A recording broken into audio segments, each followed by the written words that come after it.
Hello everyone. Today our second and last topic is puppetry. Puppetry अर्थात कठपुतली. वैसे आपका ये जो टॉपिक है ये प्रैक्टिकल यूनिट में से है, बट ये एग्ज़ाम्स में काफ़ी बार आ चुका है. सो हम इसे थ्योरेटिकल पोर्शन में कवर अप करेंगे and you have to prepare this answer as assignment. Okay, it is very important. वैसे आप सभी जानते हैं, कठपुतली आप सभी ने देखी है. ठीक है, कठपुतली क्या होती है? Like an imaginary object. ठीक है, इमेजिनरी ऑब्जेक्ट्स होते हैं और that resembles to any human, animal और any kind of faces according to our imagination. Means कि हम जिस तरह से सोचते हैं हम उसी तरह के फेसेस बना देते हैं. ठीक है, जो फेसेस किससे रिजेंबल करते हैं? किसी ह्यूमन बीइंग से, किसी एनिमल से और एनी काइंड ऑफ, मीन्स कि जिस तरह से एंटरटेनर की नीड होती है. ठीक है, उसके अकॉर्डिंग जो है इनके फेसेस जो है या फिर पपेट जो है वो तैयार की जाती हैं. तो हमारा आज का टॉपिक रहेगा puppetry. So start. Puppets are artificial figures whose movements are controlled by a person. एक इस तरह के आर्टिफिशियल फिगर होते हैं जिनकी मूवमेंट्स को पूरी तरह से, उनके हाव भाव को किसी व्यक्ति के द्वारा जो है नियंत्रित किया जाता है. And they are inanimate objects. Inanimate होता है अचेतन. ठीक है, अचेतन वस्तुओं की तरह ही होते हैं ये, because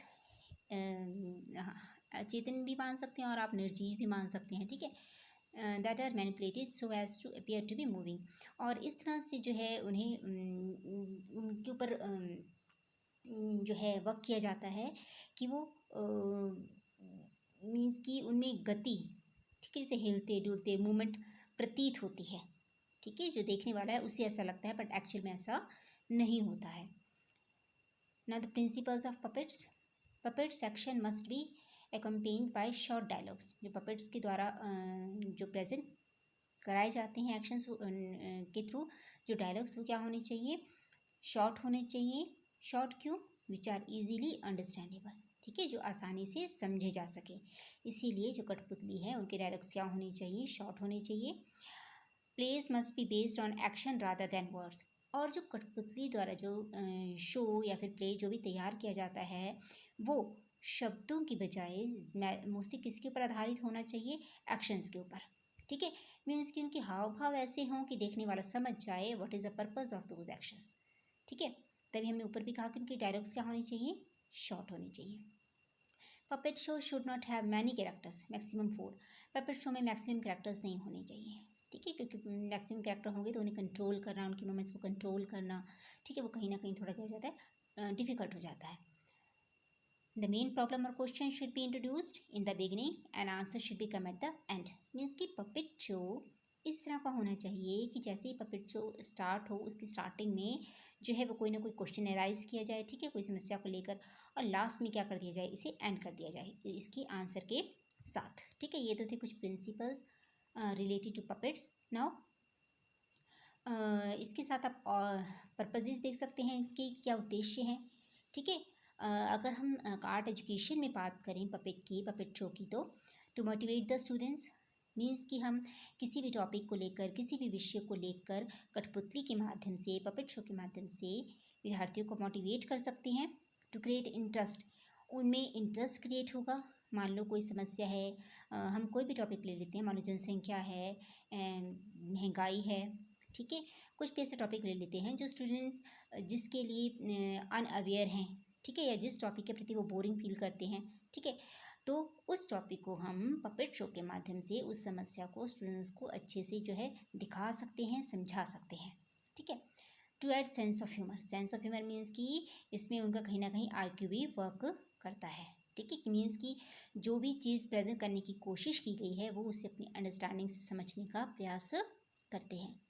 to give examples of how people behave in real life. और कहीं ना कहीं ये जो कठपुतलियाँ हैं ये हमें ये क्या प्रतीत करवाती है हमें कि जो लोग हैं या व्यक्ति हैं वो एक्चुअल जीवन में किस तरह से बिहेव करते हैं. ठीक है, मीन्स कि होती तो ये कठपुतलियाँ हैं लेकिन शो कैसे होता है, अभी हम बार बार कह रहे हैं कि इनकी मूवमेंट से कैसे लगता है कि ये लोग सजीव हैं. ठीक है, कि मीन्स कि अगर ये लोग सजीव होते तो किस तरह से रिएक्ट करते, किस तरह से उनकी प्रेजेंटेशन होती. तो इसके उदाहरण भी हमें पपेट के माध्यम से मिलते हैं. तो ये थे पर्पजेज ऑफ पपेट और puppet show. Now types of puppets, आइए देखते हैं कि पपेट्स के कौन कौन से टाइप्स हैं। वैसे तो इसके बहुत टाइप्स हैं, बट हम 3-4 करते हैं।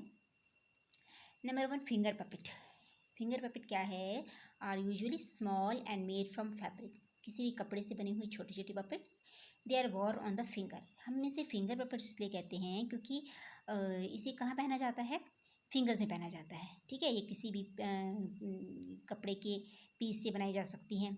ठीक है, और उसके बाद बनाने के बाद जो भी कैरेक्टर प्रेजेंट करना है, ठीक है, उनसे रिलेटेड इन पपेट्स के ऊपर आईज, नोज, माउथ, थंब, ठीक है, ये इन मीन्स की ये सारी चीज़ें जो हैं इनमें तैयार की जा सकती हैं इन पपेट्स में। ठीक है, तो फिंगर पपेट्स इसलिए क्योंकि ये कपड़े से बनी होती हैं और इन्हें फिंगर्स में पहना जाता है।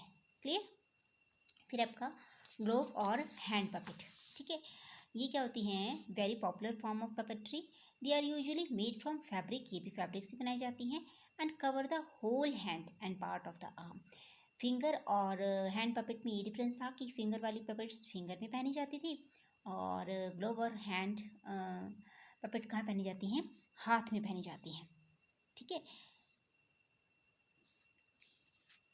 फिर आपका rod puppets. Rod puppets are controlled by long thin rods. इन पपेट्स को पतली पतली रॉड्स के द्वारा कंट्रोल किया जाता है, that the puppeteer use to move the puppet's arms and legs. और इन रॉड्स को पपेट्स में इस तरह से जोड़ा जाता है कि जो भी पपेटियर मीन्स की जो भी पपेट को कंट्रोल करने वाला है, वो रॉड्स के ज़रिए उनकी आर्म्स को, उनके लेग्स को, ठीक है, उनकी उस मूवमेंट को कंट्रोल करें। ठीक है, ये हमने 3 टाइप्स की आपकी, फिंगर पपेट और हैंड पपेट और रॉड पपेट। इसके अलावा सॉक्स पपेट भी होती हैं जो सॉक्स से बनाई जाती हैं। ठीक है, these puppets are made of worn out socks. ठीक है, and to be worn on hands. इन सॉक्स को हाथ में इन सॉक्स को भी मतलब कि पपेट्स बनाकर इसमें आईज, माउथ वगैरह बनाकर और इसे फिर हाथ में पहना जाता है। ठीक है, और इसमें जो सॉक्स पपेट हैं इसमें बटन्स, रिबन्स, वूल, कॉटन, ये सारा मटेरियल जो है यूज़ किया जा सकता है। बट सिर्फ इसमें फ़र्क इतना है कि हैंड और फिंगर पपेट्स कपड़े से तैयार की जाती हैं और सॉक्स पपेट सॉक्स से तैयार की जाती हैं। ठीक है, तो ये थे कुछ types of puppets. Now planning A puppet show. Suppose कि अगर हम स्टूडेंट्स के एजुकेशनल पॉइंट ऑफ व्यू से देखें तो अगर एक पपेट शो स्कूल में प्लान करना है, ठीक है, तो उसके लिए क्या क्या चीज़ों को ध्यान में रखना है, ठीक है, या फिर उसकी प्रेजेंटेशन के लिए क्या क्या व्यू पॉइंट होनी चाहिए। Number 1, select a story, dialogue and action. कोई भी स्टोरी सेलेक्ट की जाए, उससे रिलेटेड डायलॉग चूज़ किए जाएँ और एक्शंस। ठीक है, देन ड्रॉ और पेंट द सीनरी, बैकग्राउंड, और फिर उससे रिलेटेड जो है जहाँ पपेट शो किया जाना है, जिस स्टेज पे किया जाना है, जिस जगह पे किया जाना है, उससे रिलेटेड बैकग्राउंड, ठीक है, वो तैयार किया जाए। Prepare the puppets, then puppets तैयार की जाए, ठीक है, according to characters. Then choose a good place to show the puppets, और उसके बाद पपेट्स को शो करने के लिए, प्रदर्शित करने के लिए एक अच्छे से प्लेस का चुनाव किया जाए। एंड एनकरेज ऑडियंस पार्टिसिपेशन, और पपेट शो इस तरह से होना चाहिए, ठीक है, हर चीज़ इस तरह से होनी चाहिए तैयार कि उसमें जो ऑडियंस की पार्टिसिपेशन है वो ज़्यादा से ज़्यादा हो। ठीक है, इन चीज़ों का ध्यान रखना है अगर हम कभी स्कूल में पपेट शो ऑर्गेनाइज करना चाहते हैं तो। नाउ द एडवांटेजेस, हम बार बार बात कर रहे हैं पपेट शो की स्टूडेंट्स के लिए, तो आइए देखते हैं कि इसके एडवांटेजेस क्या क्या है। ठीक है, number 1, dramatisation, amusement and entertainment. ठीक है, इसकी जो पपेट शो के माध्यम से ड्रामेटाइजेशन, ठीक है, वो होता है, अम्यूज़मेंट मनोरंजन होता है, एंटरटेनमेंट होता है, लोगों को देखने को, विद्यार्थियों को और अन्य लोगों को भी क्या आता है, इसके देखने में आनंद आता है। Playfulness brought into the classroom, अगर क्लासरूम में किया जाए तो कहीं ना कहीं ये खेल की गतिविधि से भी समानता रखता है। ठीक है, use of puppets add to the learning form of communication that is visual, emotional and exciting. Puppet के थ्रू जो कम्युनिकेशन है एक उसकी इस तरह की फॉर्म प्रेजेंट की जाती है जो क्या होती है, दृश्य भी होती है, विजुअल भी होती है, इमोशनल भी होती है, भावात्मक होती है और एक्साइटिंग होती है। ठीक है, कॉस्ट इफेक्टिव, इसमें ज़्यादा कॉस्ट नहीं होती है, मीन्स की पपेट्स को तैयार करने में ज़्यादा कॉस्ट नहीं लगती है, जैसे भी हमने एग्जांपल किए थे भी फिंगर पपेट, रॉड पपेट, तो ये ज़्यादा वो नहीं होती है, इसमें कॉस्ट नहीं लगती है। Useful for illiterate people, illiterate paper हमने इसलिए कहा क्योंकि हमने कहा कि इसमें डायलॉग्स शॉर्ट होने चाहिए या फिर जो मोस्टली एक्शंस के ऊपर बेस्ड होना चाहिए। तो कहीं ना कहीं जो निरक्षर लोग होते हैं, ठीक है, जो ज़्यादा पढ़े लिखे नहीं होते हैं, अगर उन्हें कठपुतली के माध्यम से कुछ प्रेजेंट किया जाए, कुछ दिखाया जाए, तो उसे आसानी से समझ लेते हैं।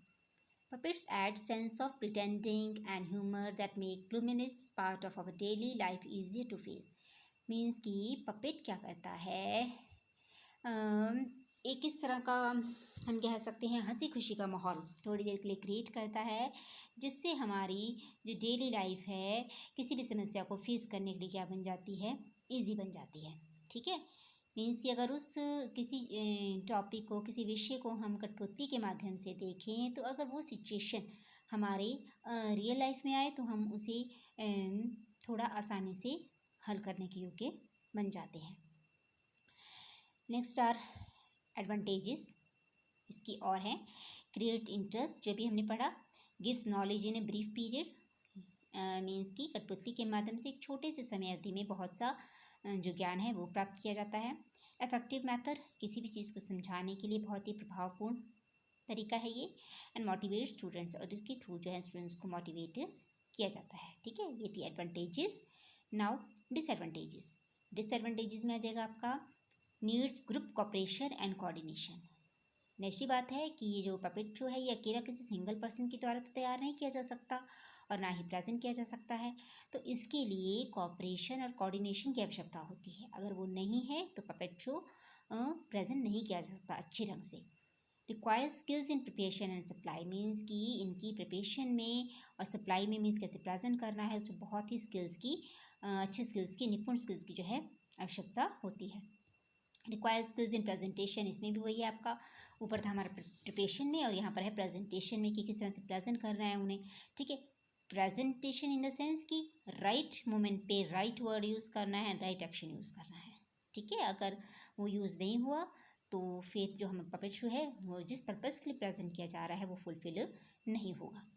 Not easy to carry and operate, means कि किसी भी पपेट शो को प्रेजेंट करना बहुत सरल कार्य नहीं है। ठीक है, इसकी फंक्शनिंग बहुत इजी नहीं होती है। Other disadvantages, can not be use for a large group, इसे लार्ज ग्रुप में प्रेजेंट नहीं किया जा सकता। ठीक है, हमने पहले भी कहा था कि जो है इसके लिए जो कैरेक्टर्स हैं क्या होनी चाहिए, कम ही होनी चाहिए। Puppets may be viewed as an extra activity, इसे एक्स्ट्रा एक्टिविटी के रूप में जो है दिखाया जा सकता है।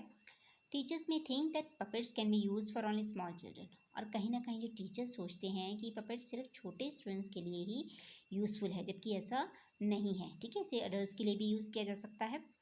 Lot of time spend for arrangements for a puppet show, जो पपेट शो है इसके अरेंजमेंट्स के लिए बहुत टाइम स्पेंड होता है। ठीक है, पीछे हमने किया था कि ये क्या है, ज़्यादा कॉस्टली नहीं है, लेकिन इनको तैयार करने में जो है बहुत टाइम लगता है।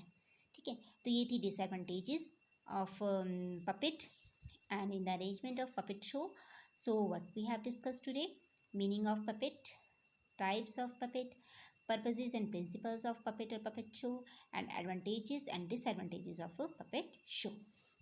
इसके साथ ही आपका सिलेबस और ये टॉपिक यहीं कंप्लीट होता है। Thank you, have a nice day.